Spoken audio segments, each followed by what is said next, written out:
Good morning, YouTube. Rob on Strange Journey. After talking to someone the other day, it occurred to me that some of y'all don't know there's a difference in price that you pay if you stay nightly, weekly, or even monthly. So I wanted to kind of break that down a little bit, show you the main differences, because there's a couple, and go over the benefits. All right, guys. All right, let's go.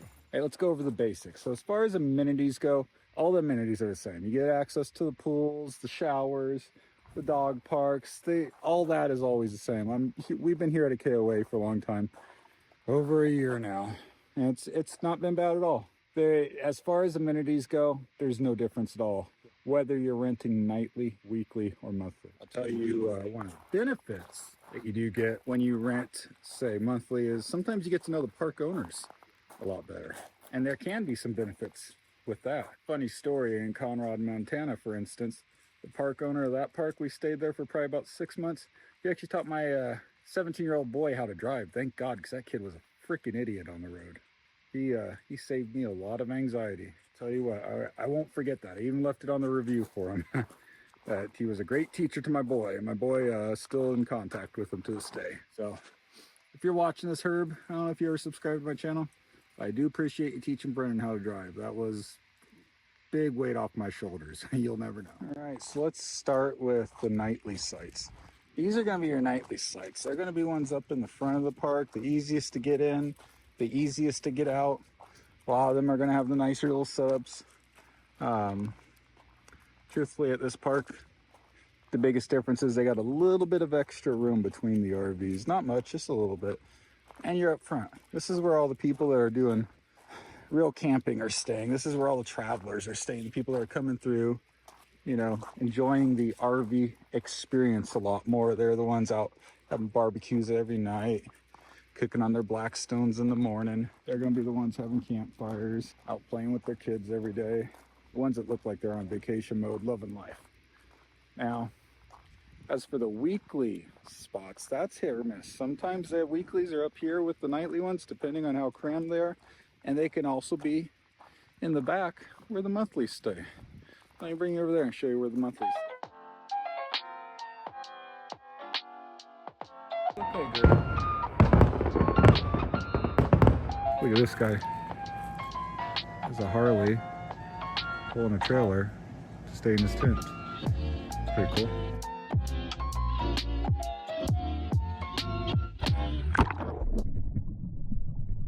All right, now we're getting to where the monthlies, sometimes the weeklies, usually just the monthlies, and the camp workers will stay. This is back where we are, and a couple of these spots are filled by the camp workers, the seasonal workers, and then a couple of them are by us monthlies.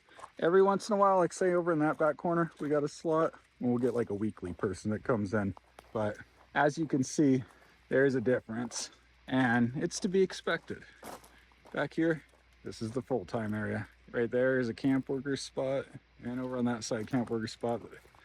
The three of us right here, we're all just monthlies. So understand, this isn't at every place. This is at this KOA, and I've seen it at others, that there is a difference between nightly sites, weekly sites sometimes, and even monthly sites. Come on, guys, inside. Let's go. So don't be surprised when you get to an RV park if you're there for a monthly or maybe a weekly. If you're not up front in their posh, most open luxury spots. Sometimes you're in the discount spots in the back. Same thing if you're going to be a camp host, if you're going to be a camp worker, you're not going to get the best spot. They're saving those for the people that are paying the money, the big money. You're going to get the spot around the back 9 times out of 10. The biggest benefit to staying monthly or weekly over a nightly stay is the discount you get. A nightly stay at this park would be about $60 a night. And it's a KOA, that's actually on the cheaper side. For us to stay monthly, it's $650 a month. You can see that's about a third the price. We do pay electricity on top of that, $50, $100 somewhere in there. Not a big deal, but everything else is included. So you might not get the cream of the crop of the spots, but you do get a healthy discount. And weekly is somewhere in between those two. You're still going to get a discount, not as steep as the monthlies, but a lot better than nightly. So definitely something to consider. Keep in perspective, you're not going to get the cream of the crop, the high-end spots that people are paying top dollar for. You're probably going to get the spots around the back of the park. And that's okay. I can tell you, we always try to stay monthly anywhere we go. Those daily rates when we travel, they kill me. I hate paying 50, 60, 70, 80 bucks a night.